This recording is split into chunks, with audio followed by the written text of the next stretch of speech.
Oi, gente, tudo bem com vocês? Meu nome é Esther e hoje não temos tiragem, mas a gente tem leitura. Então, vamos iniciar a nossa leitura dinâmica. Eu vou lendo e vou falando e vocês escutando. E falando aí da casa ou do caminho de onde vocês estiverem. Vamos iniciar, porque a coisa hoje tá quente. Na verdade, hoje o dia tá mais frio.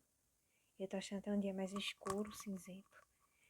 Não gosto particularmente de dias assim, mas faz parte, né? Chuva também, pra fazer sol tem que chover também, né? Enfim, vamos começar. Hum.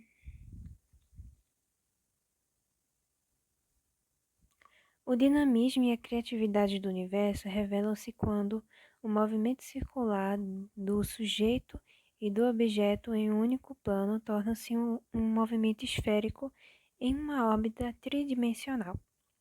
As variações na distância, forma, estado de direção, ângulo, força, velocidade de cada órbita e são manifestadas como beleza da criação em sua infinita variedade. Assim como todos os seres possuem uma natureza interna e uma forma externa, existe um tipo de movimento esférico que se corresponde à natureza interna e outro tipo que corresponde à forma externa. Assim, existe um centro de movimento que corresponde à natureza interna e um centro que corresponde à forma externa. E estes dois centros têm o mesmo relacionamento existente entre a natureza interna e a forma externa. Qual é o centro máximo de todos esses movimentos esféricos? Os seres humanos são centros de todas as coisas criadas, as quais são parceiros objeto, encarnadas das características duais de Deus em símbolo. Deus é o centro dos seres humanos, os quais foram criados como seus parceiros objetos encarnados em imagem. Consequentemente, o centro máximo de todos os movimentos esféricos no universo é Deus. Analisemos um pouco melhor essa questão. O objeto de Deus contém um sujeito e um objeto em si mesmo. O centro de seu relacionamento é o sujeito. Por isso, o centro da união entre o sujeito e objeto é também sujeito. Como Deus é o centro sujeito, ele também pode ser o último centro da união.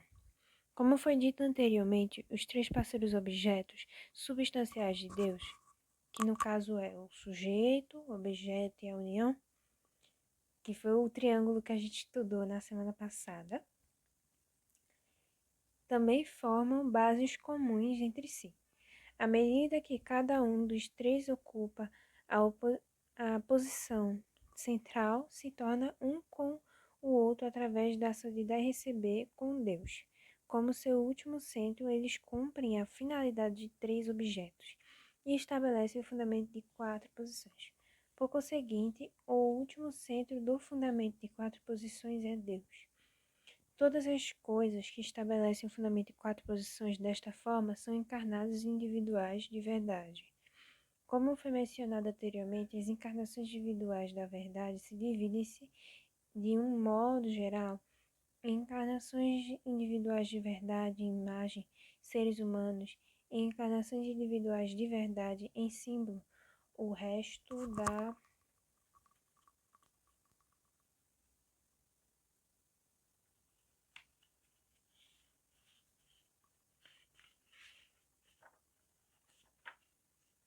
Peraí, gente.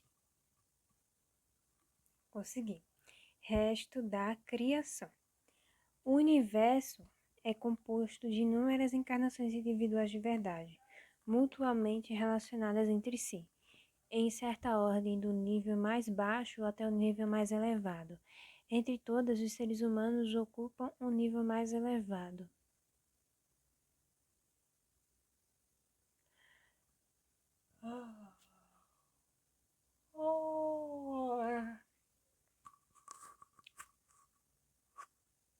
Vocês escutaram? Desculpa, gente, tô com muito sono. Mas eu tava lendo isso, me veio na cabeça um vídeo que eu assisti uma vez, no qual estava falando sobre o significado de luz. Se eu não me engano, é de luz mesmo. Quando a pessoa diz assim, você é uma pessoa iluminada, eu quero receber luz na minha vida. Muitas vezes essa luz é, muitas vezes a luz não é bondade. Não, peraí, é a luz? É algo relacionado à luz e à verdade. Então, se você ser iluminado ou iluminada em relação à verdade, muitas vezes não é algo bondoso, não é algo bonzinho, sabe? Porque as pessoas muitas vezes associam a luz, a verdade, como se fosse algo fofinho, sabe? Algo meiguinho de bondade, mas não é esquisito. A luz e a verdade muitas vezes dói, porque tem verdades em que a gente tem que escutar, mas dói muito, sabe? Um exemplo mais bobo seria, por exemplo, uma amiga pegar e dizer: é, esse vestido está bonito em mim. Você sabe que aquele vestido não tá combinando com ela, não tá realçando ela de verdade. Você vai deixar a sua amiga sair que nem um pé de abacate? Que nem um limoeiro? Não vai, né? Então, assim, você tem que falar a verdade para poder ajudar ela a escolher uma roupa que combine e deixe ela mais bonita. Se no caso você for uma amiga verdadeira, né? Porque muitas vezes a vida exige que a gente fale a verdade, mesmo que doa, sabe? Porque isso é a luz, isso é a verdade. Então, muitas vezes, a luz, a verdade, e até mesmo associada ao conceito de Deus, né? Porque as pessoas acreditam muito em que Deus é um Deus de bondade, e sim, eu acredito fortemente nisso. Mas eu acredito também que Deus é um Deus de justiça. Deus é um Deus que acredita muito nas leis do universo, que ele mesmo fez. E que ele mesmo segue assim, alinha as leis do universo. Isso a gente vai ver num outro capítulo, mais especificamente sobre Deus em relação às leis do universo. Mas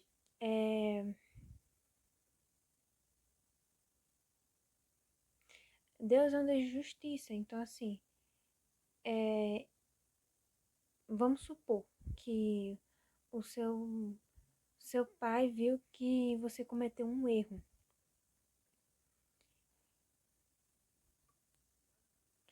Aí ele fala a todo custo, olha, não faz isso, não faz isso, não faz isso. E você continua errando, ele vai ter que aplicar um castigo em você para que você aprenda a não fazer isso, porque isso pode te fazer mal, sabe? Então, vamos supor que Deus esteja pedindo para você parar de fumar. Aí diz assim, olha, não fume não, faz mal. Aí tu pega e vai desobedecer. Ah, eu vou fumar assim porque é algo prazeroso e eu gosto muito. Vá, fume aí, porque futuramente pode acontecer que você tenha até mesmo câncer de pulmão. Não tô dizendo que Deus coloca a maldade na tua vida, não. Mas eu tô dizendo que muito com a justiça, a espiritualidade também.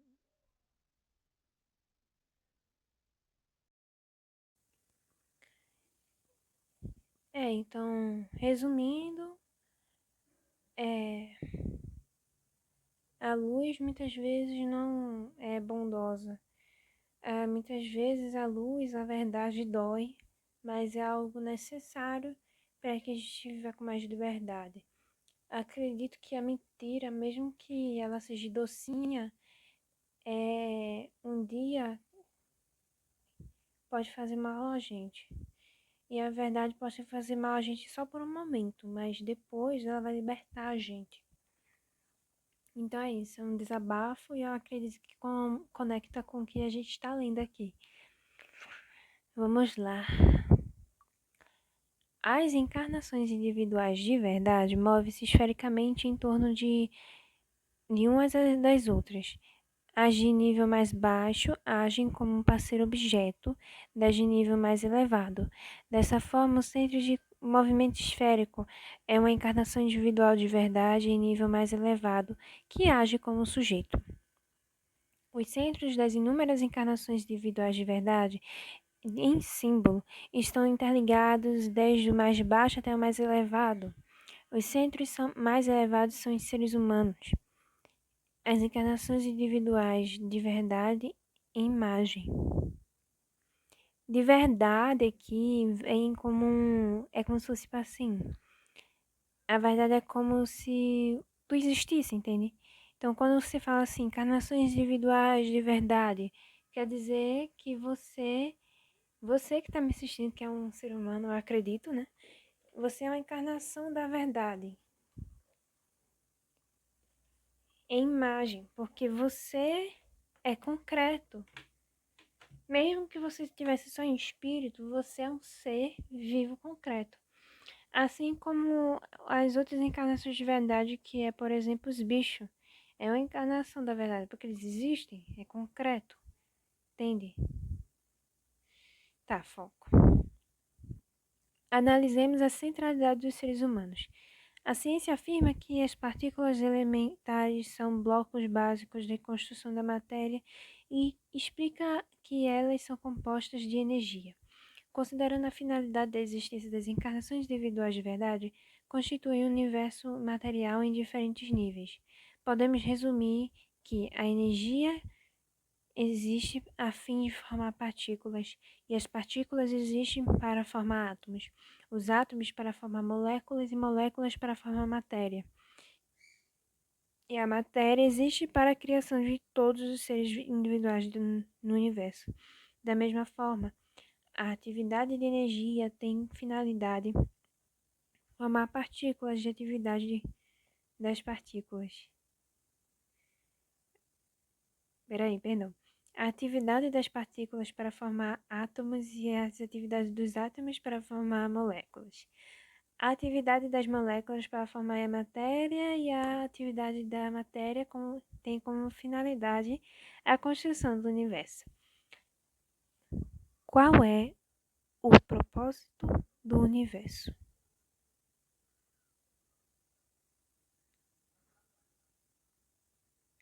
Qual é o seu centro?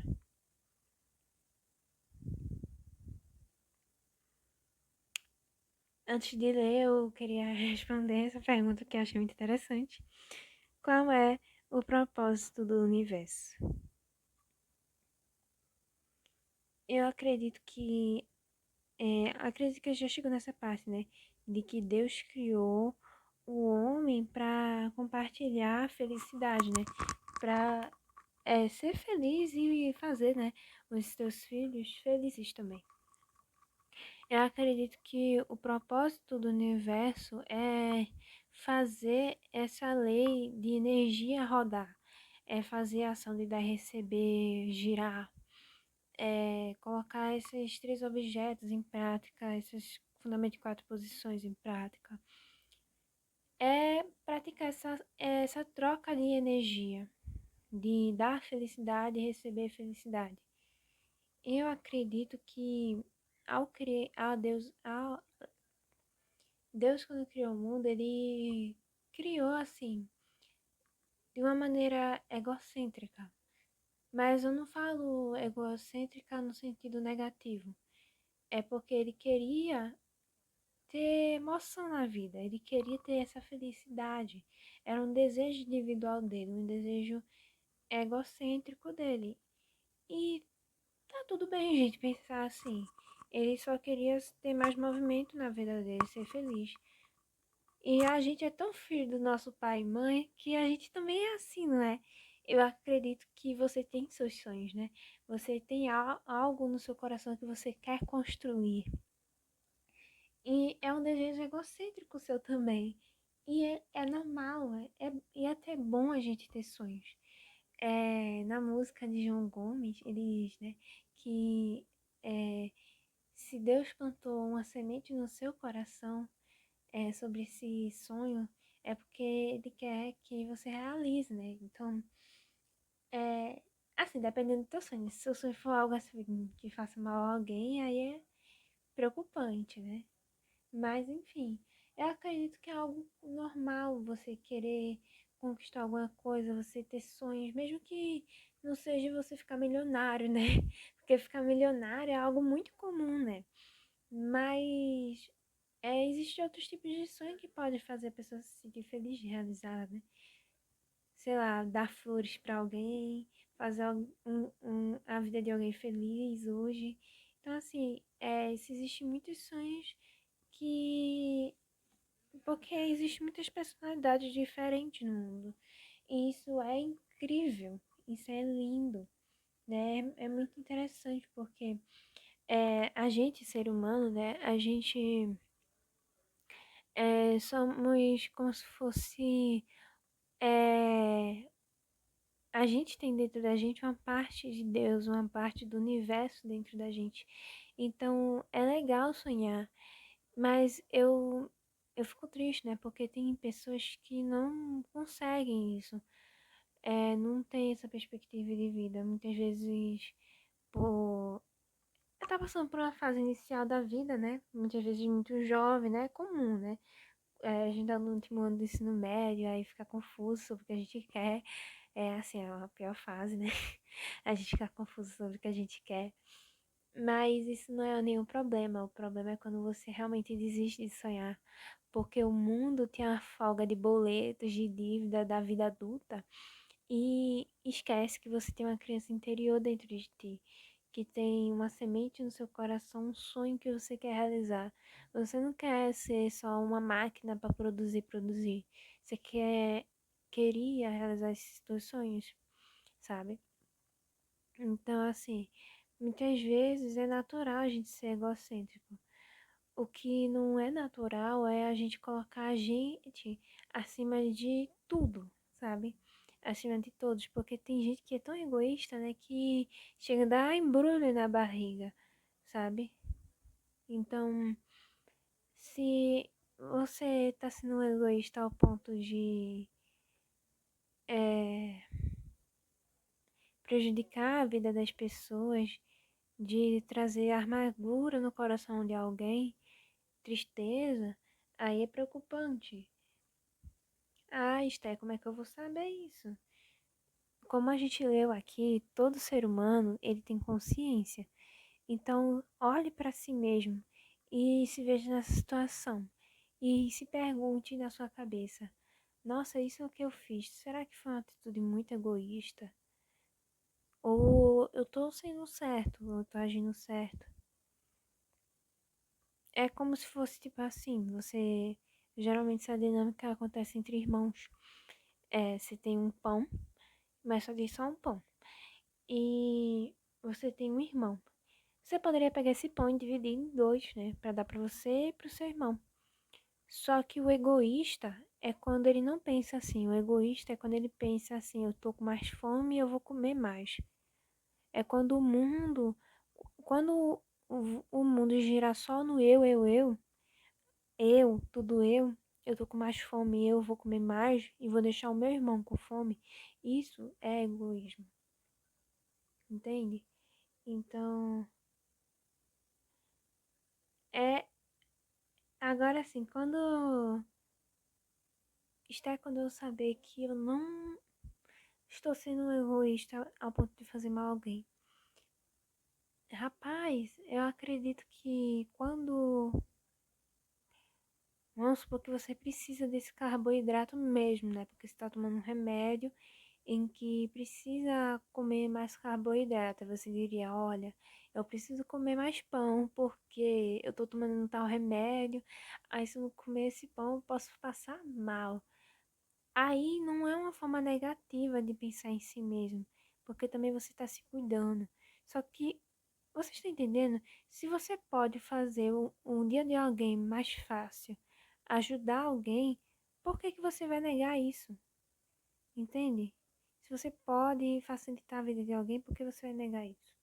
Quando você pensar assim, aí você pensa, peraí, acho que eu tava sendo egoísta mesmo. Egoísta num nível negativo pra mim e pro próximo.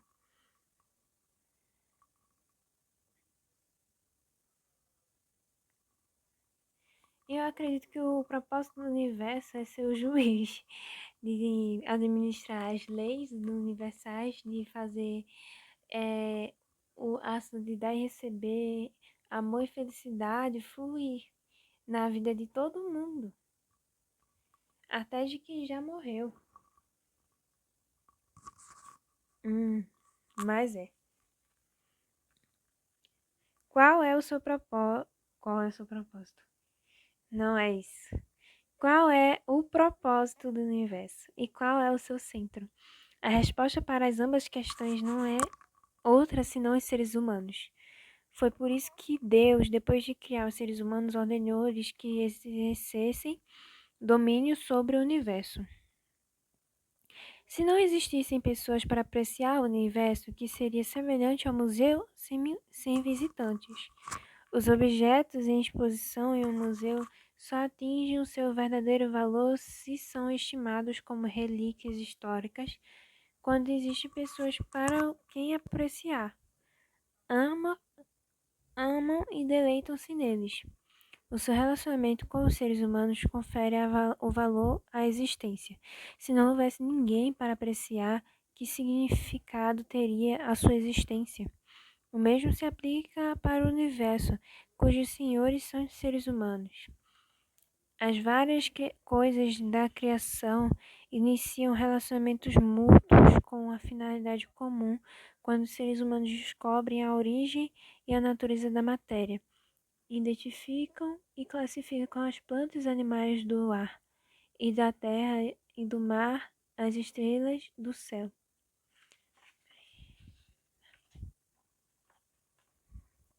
Esta finalidade comum é realizada quando elas são assimiladas pelo corpo humano como elementos essenciais para as pessoas manterem suas funções fisiológicas e quando participam na construção de um ambiente confortável para elas viverem.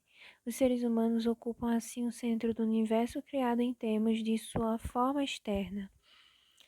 Além disso, as pessoas se relacionam com o universo a partir de sua posição de centro interno. Enquanto os relacionamentos acima referidos são relacionamentos físicos, aqui consideramos os relacionamentos mentais e espirituais. Embora compostos de matéria, o corpo humano responde fisiologicamente à emoção, intelecto e vontade da mente humana. Isto prova que a matéria em si possui elementos que ressoam com a emoção, intelecto e vontade, elementos que constituem a natureza interna da matéria. Esta é a razão pela qual todas as coisas do universo respondem à emoção, intelecto e vontade humana, embora em diferentes níveis. A beleza do mundo natural inebria-nos e experimentamos o arrebatamento da união mística com ele, porque somos o centro da natureza interna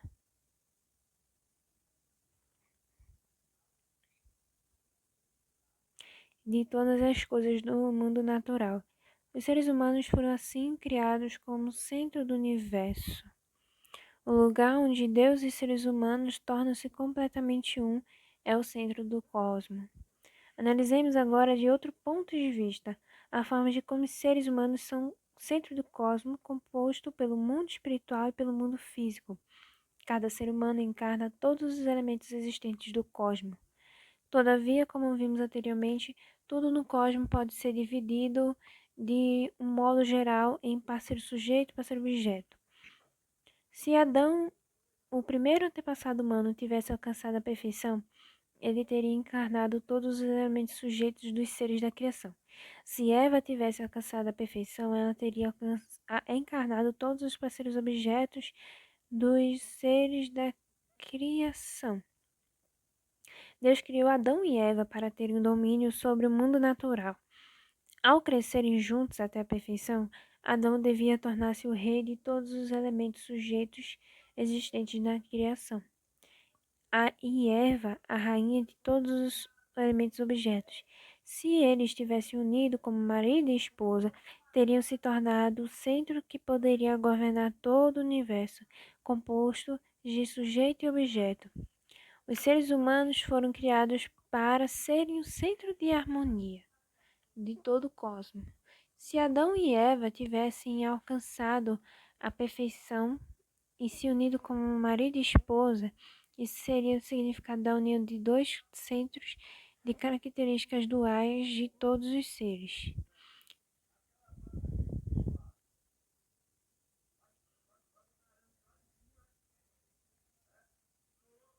Se Adão e Eva tivessem caminhado juntos em harmonia e atingindo a unidade de todo o cosmos, com as suas características duais, teria dançado em harmonia. Hum.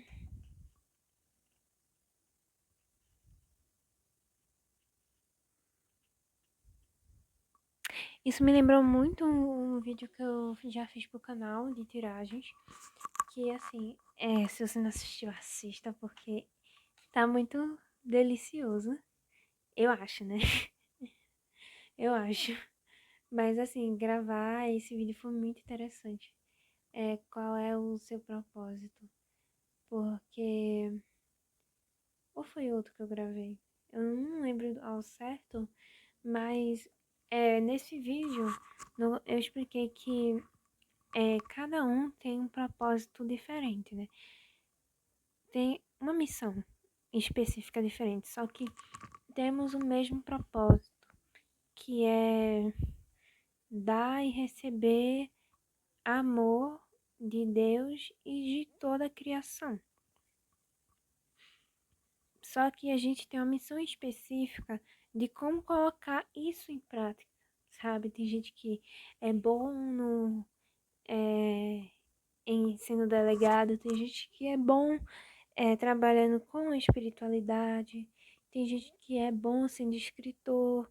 Então, assim, cada um tem um talento que compõe o mundo, sabe? Eu acredito que a gente é como um jardim de flores. Cada um é uma florzinha de uma espécie diferente, tudo diferente, mas viemos do mesmo mato, da mesma raiz. A gente precisa de uma raiz para viver, a gente precisa de folhas para viver. Vocês sabem, né, que o espinho do cacto é uma folha deles, né? Só que é uma folha adaptada para ambientes secos. Mas o espinho do cacto é uma folha também. Então, mesmo em lugares diferentes, mesmo em terras diferentes, nasce da terra, tem uma raiz. Então, isso é semelhante a nós seres humanos. A gente pode ser diferente, seja de cor, personalidade, de países, culturas, mas a gente tem esse propósito que nos une como ser humano. E um propósito também diferente para definir como a gente vai colocar essas leis do universo em prática. Por isso eu acho muito importante, né, a gente entender quem a gente é, o que a gente veio para fazer no mundo. Porque muitas vezes, infelizmente, as pessoas ficam muito afobadas em coisas naturais terrenas. Assim, é algo comum, né? Porque a gente está vivo em carne, a gente se preocupa muito nisso, até porque está presente aqui. Então a gente se preocupa com conta para pagar, a gente se preocupa com o que a gente quer ser quando que curso a gente precisa fazer para ganhar dinheiro. Quando a gente é grande assim, né? Tudo gira em torno do dinheiro. Só que Deus não fez a gente para correr atrás de papel, gente. Para correr atrás de ouro, sabe? Eu acredito que Deus fez o ouro até mesmo para todo mundo. Para todo mundo Deus fez o ouro. Só que o ouro, ele fica administrado, né? Administrado nas mãos de pessoas que... vocês sabem, né? Que tem um poderzinho aí. Então, eu boto o ouro como exemplo, tá, gente? Mas vocês me entenderam, acredito. Então, Deus fez uma terra enorme, gigante para nós seres humanos. Só que eu acho interessante e curioso o fato de que existe muitas pessoas que que são moradores de ruas, sabe? Sendo que, assim, Deus fez uma terra gigante. Se os seres humanos não fossem tão egoístas, daria para todo mundo ter uma terrinha e viver feliz. Só que, como eu disse, né? Muitas vezes, é... esqueci o que eu disse, gente. Caramba, deixa eu pensar. Se você pode fazer uma gentileza para alguém e você nega essa gentileza, é porque você está sendo egoísta.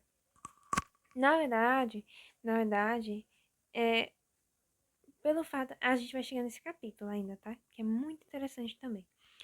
Que pelo fato do mundo ter começado de uma maneira egoísta, os seres humanos se tornaram egoístas, multiplicaram esse egocentrismo. Então, é, acaba que muitas vezes as pessoas acabam sem ter o que comer, sem ter onde morar, por causa de egoísmos. Egoísmo do passado e egoísmo estrutural que se multiplica durante o tempo, durante séculos. Então, muitas vezes as pessoas elas acabam invadindo lugares que não é para se invadir, para se morar, entende? Então, assim, eu observo aqui na região onde eu moro que as pessoas invadem matas e constroem barracos, casa, para morar. Tem gente que invade também regiões privadas para montar casas. E assim, por um lado eu acho errado sim, porque querendo ou não, eu acho errado da questão de invadir matas, tá? Só para deixar bem claro. É, porque querendo ou não, é uma reserva ambiental e que assim é importante se manter árvores, é importante se manter o mato, porque se tira pode degradar mais ainda do que já está degradado o meio ambiente. Entende? Então aqui tem que se ter assim, né? Tem que se respeitar a reserva ambiental. Só que essas pessoas vão morar onde? É muito difícil, gente, a pessoa ser morador de rua porque vive em muita vulnerabilidade social, exposto à violência, principalmente as mulheres. As mulheres frequentemente já expostas a muita violência, quem dirá as mulheres que moram em ruas. É uma situação que você fica muito vulnerável. Então, assim, por um lado, eu entendo o fato de invadir essas áreas. Só que, como eu disse, o ser humano é tão egocêntrico que acaba destruindo até mesmo algo que faz bem para ele. A natureza faz bem pra gente, entende? Então, assim, é algo muito preocupante, sim, que o Estado tem que, né, trazer essa resolução, né, para as pessoas, porque não pode invadir matas, mas também não pode deixar essas pessoas passando por esse tipo de vulnerabilidade. Se existem muitos prédios, se existem muitas terras que as pessoas nem usam, e são tudo privatizado. Essas terras poderiam se dividir entre essas pessoas, para sabe? Poderia haver algo desse tipo. Bem mais planejado politicamente, cara. Eu tô falando aqui, né? Porque não tô dizendo que eu tô falando da boca para fora, eu tô falando de uma forma geral. Mas é claro que tem que se ter todo um planejamento do que se deveria se fazer. Só que a base de tudo isso é o egoísmo. Muitas vezes essas pessoas agem também por egoísmo, por necessidade, né? Pô, tem que invadir essa mata, mesmo sabendo que é algo que faz bem pra gente, mas eu tenho que invadir essa mata para ter onde morar. A gente, isso é muito triste, mas eu não vou dizer que é a vida, porque as pessoas normalizam maltratar umas às outras. As pessoas normalizam ser egoísta ao ponto de danificar a vida do outro. E eu nunca vou achar normal uma pessoa que acha normal ser egoísta. E de tipo, ai, tudo bem, eu vou aceitar meus defeitos. Por causa desses defeitos, você faz mal à vida de alguém. E muitas vezes você não sabe. Acho que a gente tem que ter consciência em que a gente vive numa sociedade e não como um lobo solitário. Gente, é isso. Eu espero que vocês tenham gostado, da leitura de hoje. Eu espero que vocês tenham me compreendido. E muito obrigada por estarem comigo aqui até o final. Eu acredito que foi longo o vídeo, mas eu acho que foi muito proveitoso. E é isso, gente. Tchau, tchau.